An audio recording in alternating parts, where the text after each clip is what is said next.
ఎవరు కూడా ఊహించిన విధంగా మొత్తానికి ప్రియుడు డైరెక్టర్ రాజ్తో కలిసి ఫారెన్లో ఎంతో సింపుల్గా కొంతమంది బంధుమిత్రుల సమక్షంలో జరుపుకున్న సమంతకి సంబంధించిన కొన్ని ఎంగేజ్మెంట్ ఫొటోస్ బయటపడుతూ వచ్చేసిన మీడియా వర్గాలపై మండిపడుతూ వచ్చేసింది సమంత.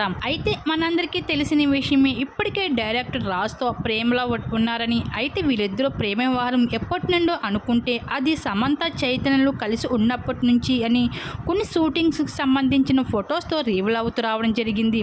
అయితే సమంత చైతన్య విడిపోవడానికి డైరెక్టర్ రాజ్ సంబంధాల కారణం అనే విషయం ఇప్పటికీ కూడా రివీల్ అవ్వలేదని చెప్పవచ్చు. ఇకపోతే సమంత శుభం మూవీలో ప్రొడ్యూసర్గా వర్క్ చేసేందుకు మొదటి స్టెప్ వేసేందుకు ఎంతగానో సపోర్ట్ అందించడం జరిగింది రాజ్.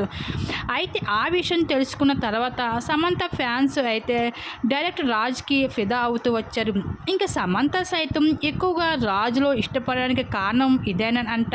ప్రతి విషయంలో కూడా రాజు సమంతకి ఎంతో సపోర్ట్గా ఉండి తనకి అండగా ఉంటూ నిలుస్తూ వస్తాడంట. ఇంక ఈ విధంగా అయితే సమంతకి రాజ్కి అయితే వీళ్ళిద్దరి మీద అయితే ప్రేమ వ్యవహారం అయితే మొదలవుతూ వాళ్ళిద్దరూ అయితే ఒకరినొకరు ఇష్టపడడం జరిగింది. ఇంకా అయితే ఈ భాగంగానే డైరెక్టర్ రాజ్తో పెళ్ళికి సంబంధించిన అఫీషియల్ విషయం కూడా రివీల్ చేస్తూ వచ్చేసింది. అయితే ఏదేమైనా సరే మొత్తానికి అయితే ఫ్యాన్స్ కోరిక నెరవేరుస్తూ అయితే ఇంకా డైరెక్టర్ రాజ్తో అయితే ఇంకా ఫారెన్లో ఎంతో సింపుల్గా అయితే కొంతమంది బంధుమిత్రుల సమక్షంలో అయితే సమంత ఎంగేజ్మెంట్ చేసుకోవడం జరిగింది. ఇంక ఈ విషయం పైన అయితే మీడియా వర్గాలు కూడా క్యాప్చర్ చేస్తూ రివీల్ చేస్తూ రావడం జరిగింది. వాటికి సంబంధించి కూడా నెట్టింట్లో వైరల్గా మాత్రం ఆ ఫొటోస్ ఇప్పుడు మా విధంగా మీరు కూడా చూసియండి.